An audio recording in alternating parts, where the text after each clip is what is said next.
Okay, everybody, I'm going to be talking about one of the things I want to kind of discuss here, and this kind of little short video. I mean, this is going to be a really short one among all the chapters, and maybe this will become a kind of a chapter heading of other ones, right?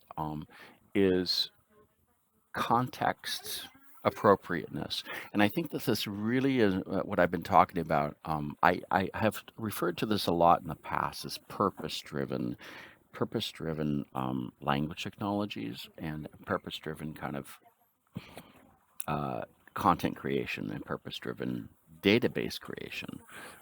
I've been talking about this for a long, long time. I'm not the only person doing this. I mean, there's lots of us talking about it, but I've always said this in a regular way on a kind of over the time.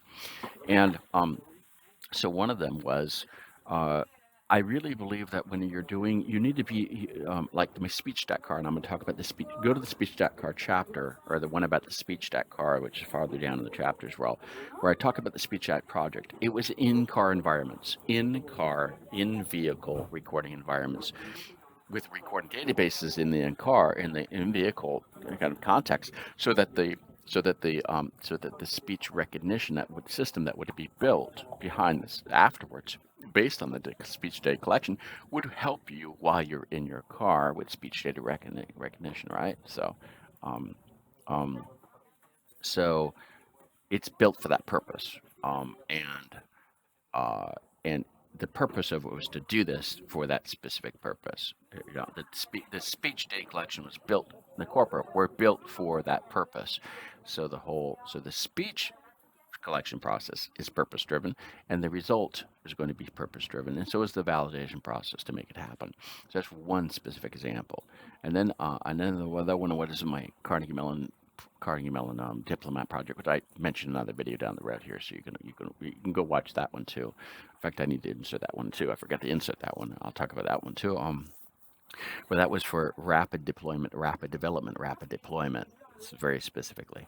So, and so the way that we were creating the Corpora, we had to do it that way because we had to do it fast, and we didn't have a choice to. Because if you do it too slow, then you won't do the rapid deployment, right? So we had to do it in a certain way. We had to bootstrap the systems and reverse engineer some things to be able to get the data quickly, to collect the data in order to have a prototype working. If you spend more time and more money doing the prototype, then you won't get the funding, right? So you got to do it this way. But then you got to deal with how do you have the system afterwards, where you built on that switched at corporate, which now others don't want to use because it doesn't have different, like you'll see that when I talk about how the voices were. It had limited amount of range of voices for the students because only ages, like 16 to 24.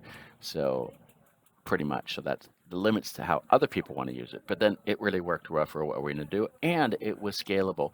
We could have scaled it different ways, but other people, they say we got to have all this stuff first, right? That's a waterfall approach, right?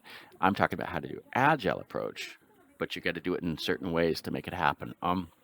Neither one is wrong, right or wrong, but they're just ways of doing it. And again, this is purpose driven, right? There have been lots of different examples of my career of doing purpose-driven machine translation, very purpose-driven. So, and even machine translation is purpose-driven among other types. So it kind of all depends. But and we'll just, I'll finish up with this thing. Give an example with Frans Hoch, who is the founder of Google Translate, right?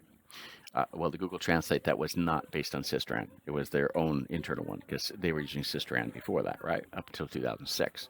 From 2003 to 2006 was Systran. Then after he'd been there for a number of years, he wanted to go work on that's very generic, right? Because they're doing generic text, right? And then he left Google to actually go work on um, very custom spec. And he said he wanted to go work on very custom stuff. And like it was a biotechnology company or something very specific, because it'd be so specific that you have to be customize it. He came back to Facebook, basically. So, but you can see again, the more specific you get, more niche, more specific, more detailed, more domain specific, it's going to be easier kind of customize it in principle, right? The more generic you get, it gets more difficult because you're trying to boil the ocean. You try to boil the entire ocean heat up the entire ocean or boil the entire ocean, which is hard to do, right? So it's easy to heat up smaller things and work on those smaller things and do it rather than try to do the overall thing, right? So that's kind of the principle, and hopefully each of my examples here as we go through this